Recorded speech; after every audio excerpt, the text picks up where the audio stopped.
Rome is home. Home is Rome. First impressions, go. First impressions of Rome. Like, yeah, the city is so old. It's very bumpy. Because of all the stones. Mm-hmm. And there are a lot of birds. Like, I don't know. I think, especially being an American, everything automatically on this side of the world feels old anyways. But Rome is just like a whole nother level. You know what I mean? Like that, it's like, it blows your mind that you're coming from a country that's been established for maybe like, goes back 300 years tops. Yeah. And then you come here, it's like, oh yeah, that's where St. Peter got crucified like thousands of years ago. Yeah, and even 300 years is kind of a stretch. Yeah, I know. So, I know, the feeling of just being in antiquity, it's such a drastic visual difference or departure than from what I'm used to, because not only am I from the States, then I'm from Atlanta, which is a newer, like it's only been recently that it's really flourished. Mm-hmm. So it's not even like Boston, you know what I mean? Mm-hmm. So that's a huge dichotomy. But yeah, that and just like, I don't know, I think even though it can seem frantic and chaotic, there is a relaxedness about it. And I think that's just part and parcel to the culture of just Italians kind of being like, like at a certain point, you can't like fret, like don't sweat the small stuff. Mm-hmm. Just like, whatever it is, what it is. Mm-hmm. Someone asked you once what feels like home here. What makes Rome feel like home? Whenever I fly into Fiumicino, which is the main airport, and I see the umbrella pines, is that what they're called? Mm-hmm. Automatically, whenever I see those, like I always associate that with Rome or this region of the world. Like that's what makes me feel like I'm back. That and then like the auditory sounds of church bells, ambulances, and those fucking seagulls. Yeah, the seagulls for sure.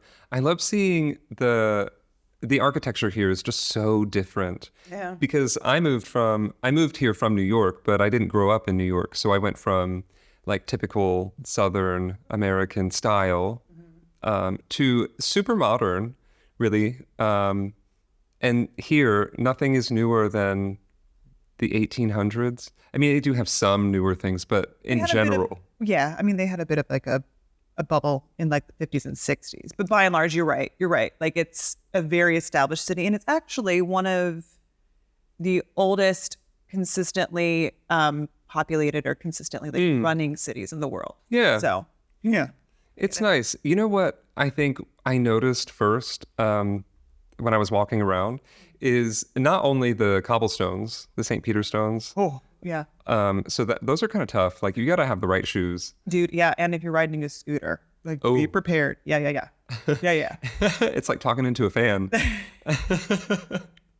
You are on vibrate. Mm-hmm. The thing that I noticed the most was the lack of flags. You know, in America... Oh, wow. That's what you noticed. Yeah, we have flags everywhere. Every school, every post office. Those are normal places. Mm-hmm. But then you just have like people's houses or business or just the metro. You're like, okay, but why? We already know where we are. Yeah. I mean, I hope you know what country you're in. No, you're right. Yeah. Like, wouldn't it make more sense in the States if all of those places were waving the state flag that they're in and not just the American flag? We're the United States. Well, are we united? That is up for debate. More so now than ever, I'm sure. But yeah, it's a solidarity sort of thing. It actually, noticing that their absence really made me think the city is so clean, like visually, even though it's really not that clean. But I mean, there's a lot of dirt here. Thousands of years. And yeah, exactly. You're dealing with like dust, you know? So, no, I mean, I think overall, though, it probably was a little bit of an easier transition in some respects, coming from a very urban place like obviously New York to here. It was a little bit more of a contrast for me. I didn't get a chance to really have that stepping stone. I mean, Atlanta is, it really kind of had a boom, and like when it boomed, it just kind of spread out. So it's not really structured like a traditional city. So it's just like you have to have a car everywhere you go, and everything is new, and everything is like so far away from one another. So to go from that environment to this environment, not only were there challenges around living abroad, but then challenges going from an environment that was new and kind of set up like Atlanta, and like very urban, very established city. So, but yeah, I mean, it's been a ride. Yeah, for sure. It's been a ride. I mean, that's another thing that I noticed here is that this is a super old city. It was not made for cars. It was made for chariots. It was, and for walking. Like, even chariots weren't meant to go down every street. Like in the States, we don't have streets that a car can't fit. Right. Right. But here, cars can't fit in most streets, yet they try. Oh, yeah. Yes, they do. Yes, they do. Well, and it also amazes me, too, that, like, I mean, they can, anytime they're doing construction or if they want to build something new or improve upon something, like, for instance, the metro here. Mm-hmm. My God.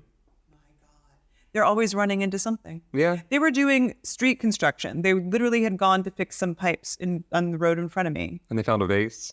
No, they didn't find a vase. They found part of like old Roman wall, which I mean, okay, that that's makes legit sense because here we are. But it's like, can you imagine? Yeah. That's why everything takes forever because they're constantly finding something. You know what I mean? Yeah, I do get it. Yeah. When I think it was my second day here, I was not really used to things, but like the day before and the night before, you just sort of get your feelings, you know, your feelers out. And my roommate at the time, the guy that I was renting a room from, was like, okay, people drive very aggressively here. Which is so true. They do. But at crosswalks, they're not going to stop and let you cross. Right. You have to just take the chance. And so I did. I was like, you know what? I'm just going to walk. Because in New York, you wait for that light and your life depends on that little walk, the crosswalk light. Yeah. The little white man. The little white man.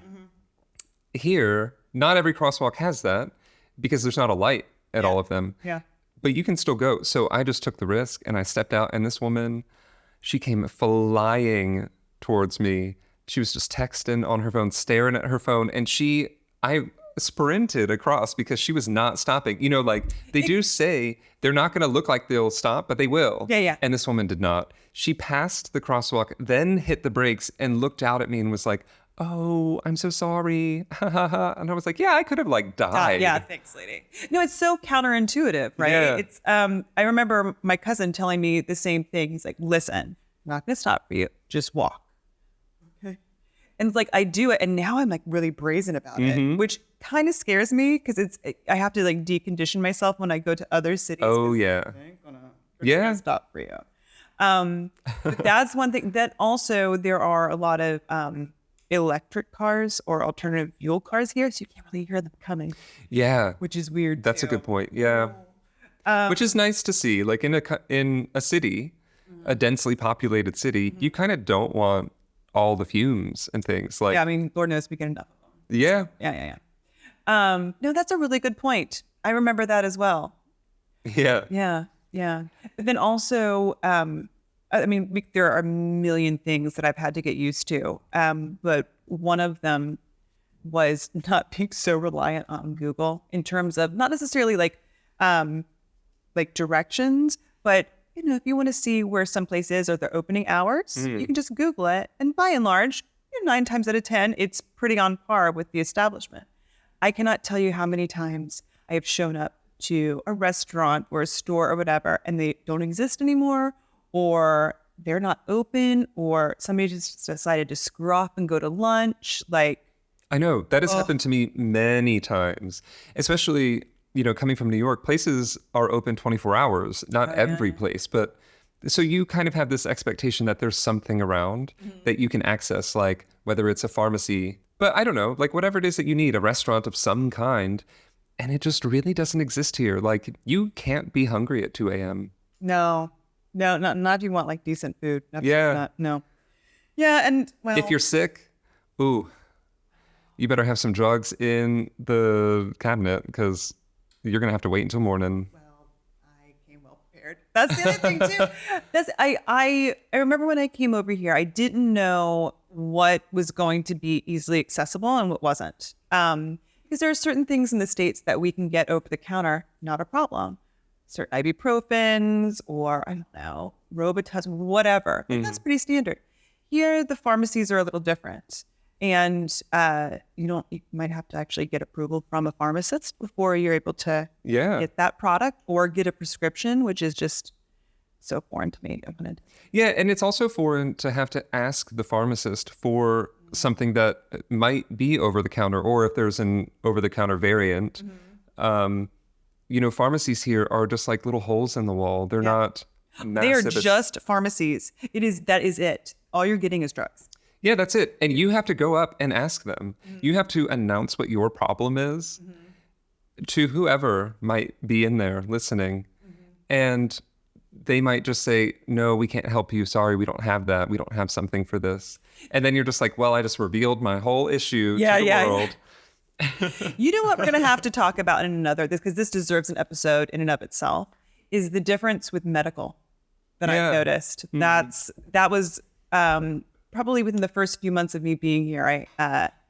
I went to the doctor, and that was very, very different. But no, I think in terms of maybe some of the more comical mishaps, I remember I'm still trying with my Italian. My Italian language skills are work in progress. It's a work in progress.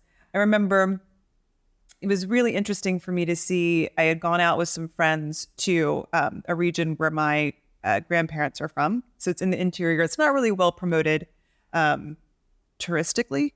That's a word. And there were a bunch of friends kind of barbecuing out on this lake.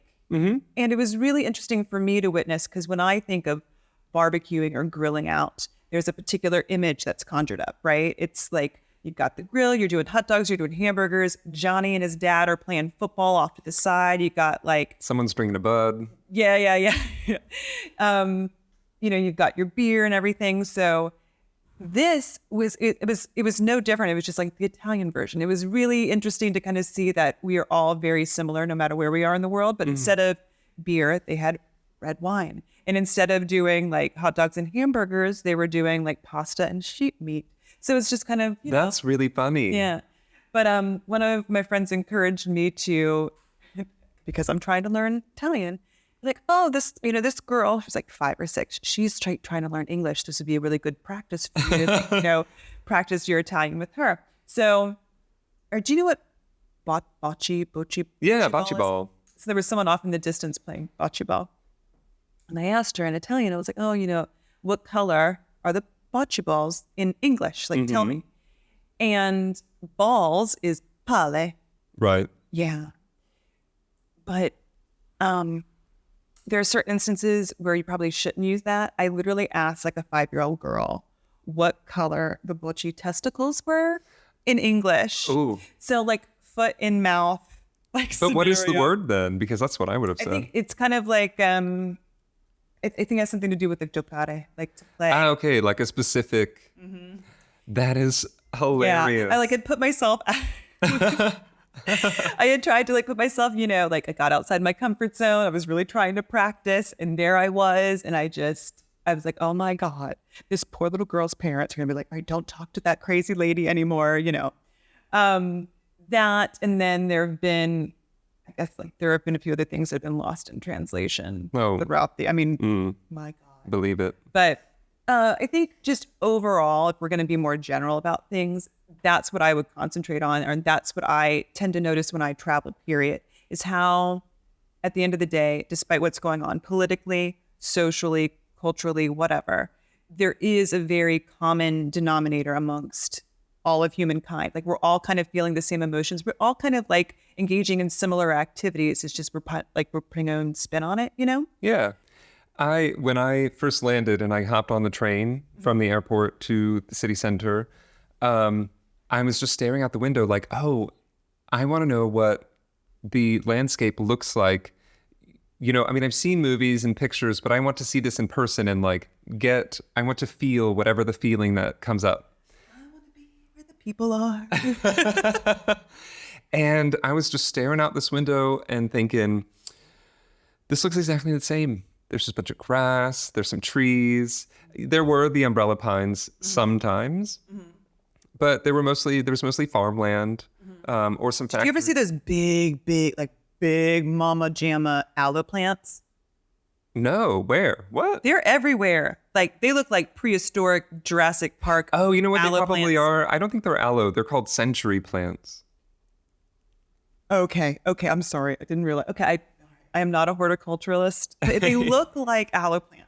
They do. Are and they they're really not cool. aloe plants? They're gigantic. And you know what? They're called century plants because they only flower once in a century, basically. And they I feel grow like an these American came up with that name. It's very literal. and they grow this massive stalk, like huge flower shoot. It's like several yards tall, several I'm meters. going to show you one when we get done. I'm going to show you one that's in the backyard. I want you to tell me if that's a century or if it's just like an aloe plant on steroids.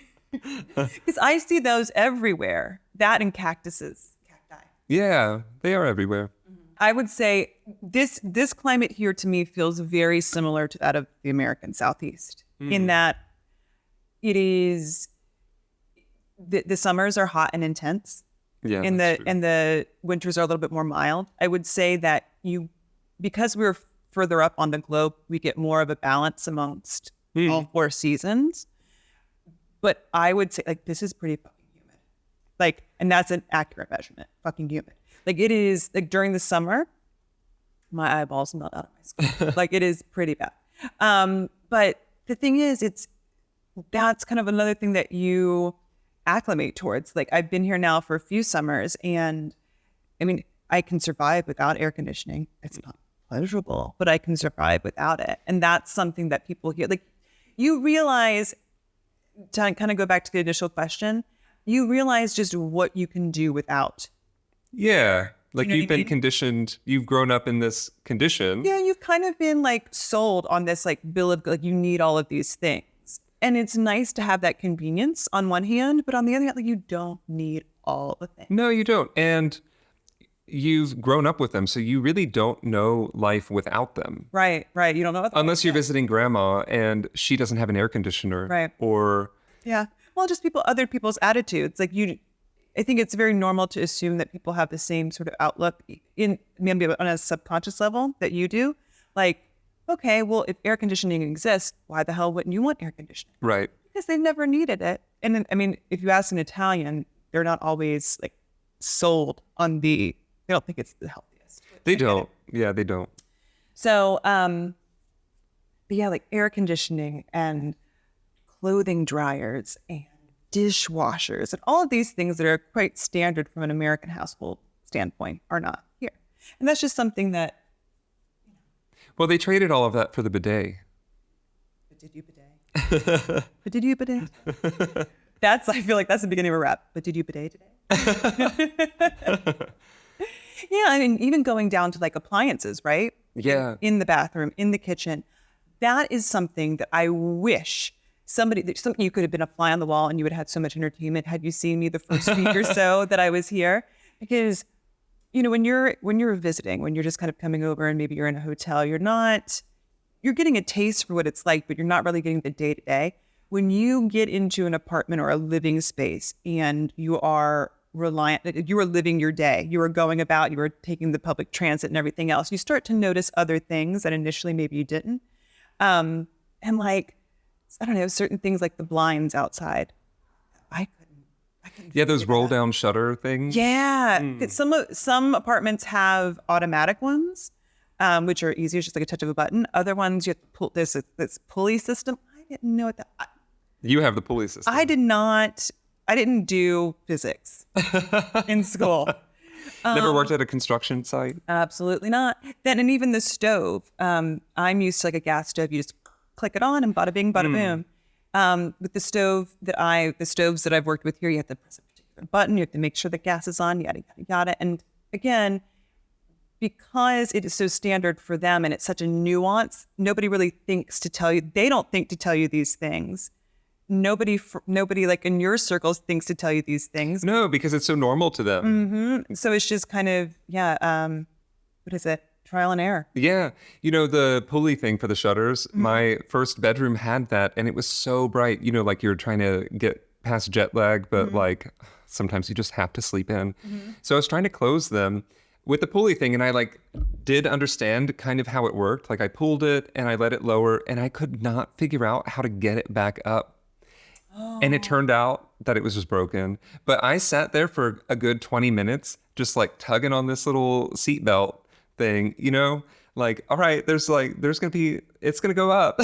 You're like driving yourself mad, trying like solving for X, trying to figure out how this thing Or works. even opening the windows. Like, I don't know if your windows do this, but you know how you can twist the knob like a full 180? Okay, so I think when it's all the way down, it's closed and locked. Correct. And when you do it 90 degrees, you can Open open the door. Correct. If you do it 180, the door tilts Right. towards you. Which like almost, as a vent. it will give you a heart attack if you're not prepared It sure for it. did, because I thought I let that door off the hinges. I was like, what?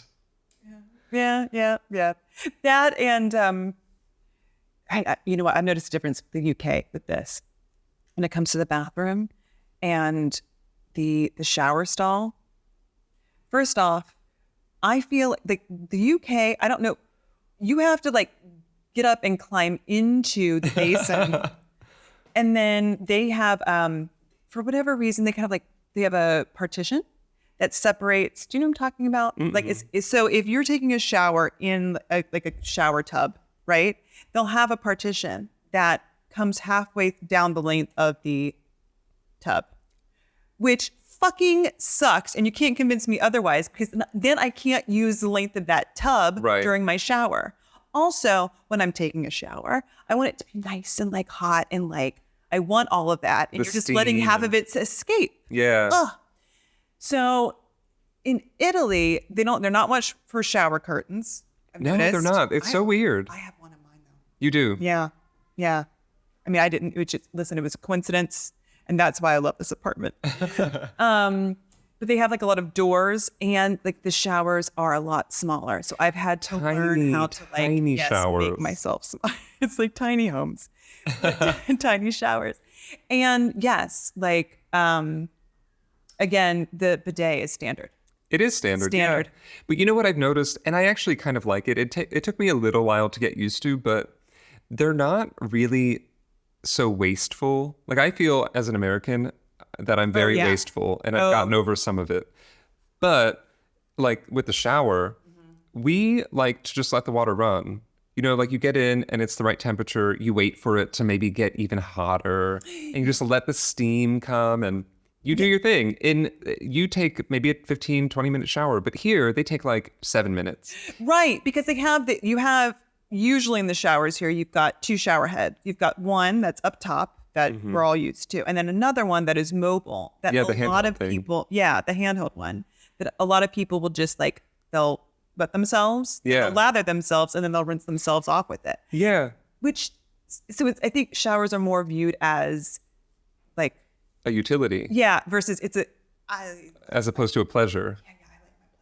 Yeah, I mean, I do get it, but now I take showers like this, and I use that little handheld thing. I mean, I don't take it off, but I let it, and I just wet myself, lather up, shampoo, like do it all in one thing, and then wash it all off. And my showers are so short, and I don't waste that much water. You helping the environment. Congratulations. But it took a really long time to get used to. Yeah. It's amazing what conditioning can do. Yeah. But listen, the Roman water, that's something we should go ahead and just put out there. It's a bit heavy.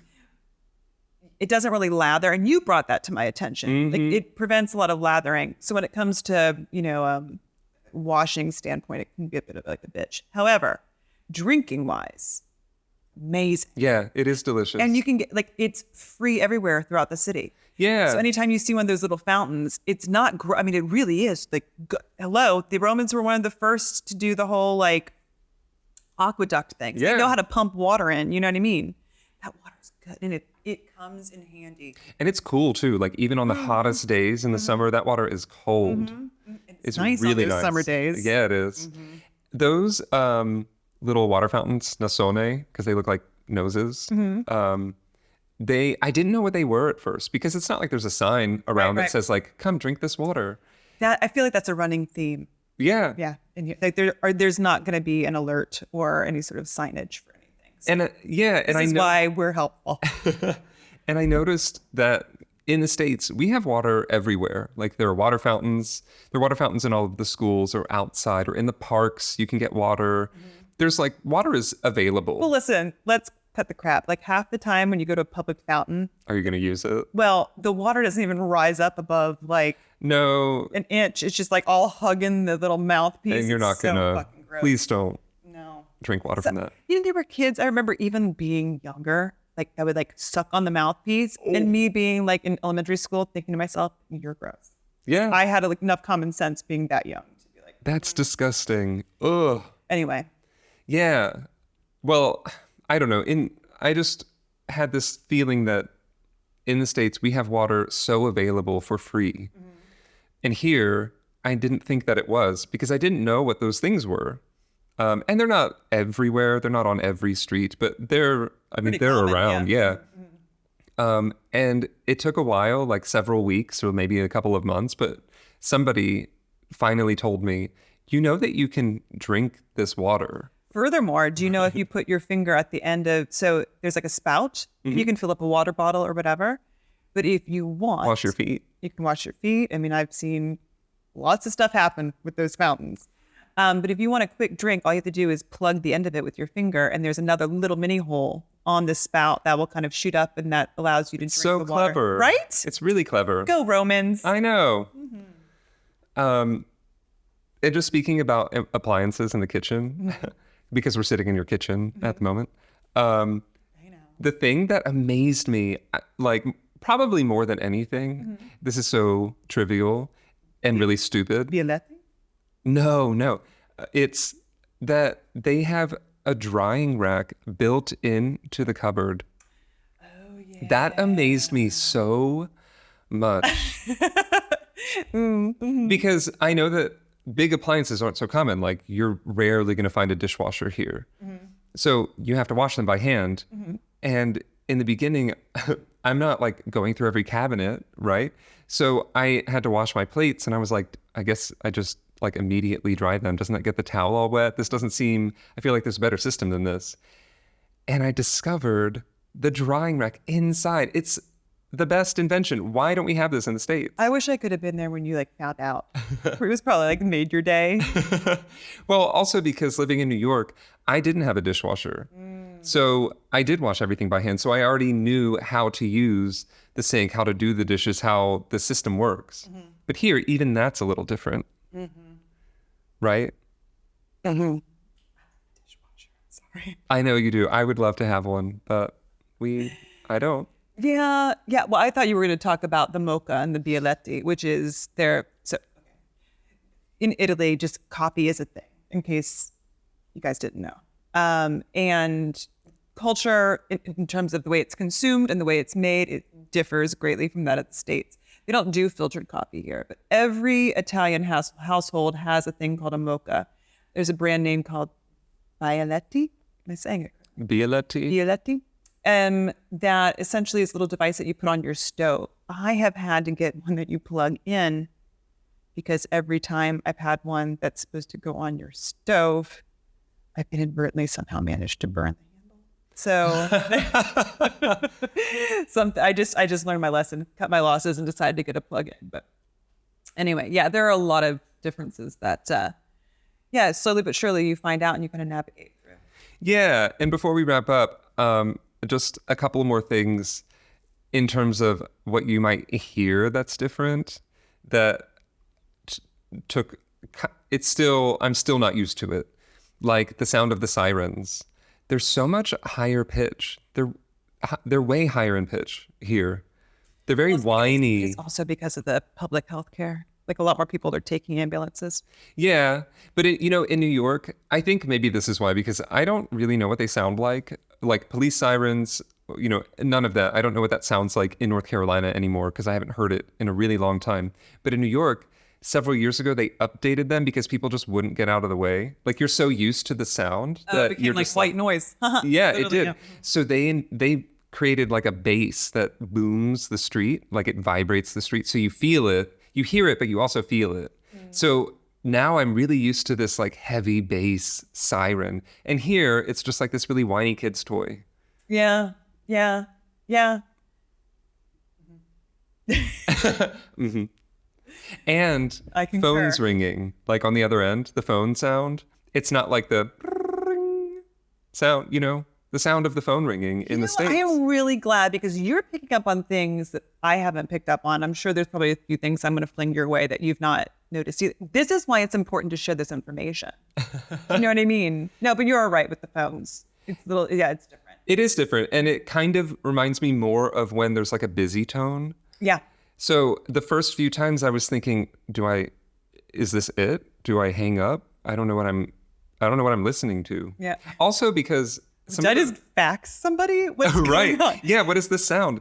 And some of the numbers here are not 10 numbers long. They're like maybe 9 or 8. So they're significantly shorter than what you're used to, but it's not all of them. Some of them are 10. Yeah, it's funny. It's really weird. So you look at it and you think, oh, this number looks a little off. And then you hear this really weird ring and you're like, oh, I just called some. Listen, having to dial international, and then if you that's a whole nother bag of beans, man. Whether if you're here and you're calling from a local number or if you're calling from your domestic number, it is like a bit of a Rubik's Cube or like solving for X. And don't even get me started on elevators. Like that's a big well, we can talk about the difference between Americans and the rest of the world on the next episode. We can. And elevators will be part of that. We can. But we also want to know what you guys think. And if you've traveled or if you plan to move, what are you looking forward to? What are you scared about? Yeah. Tell us. Write to us.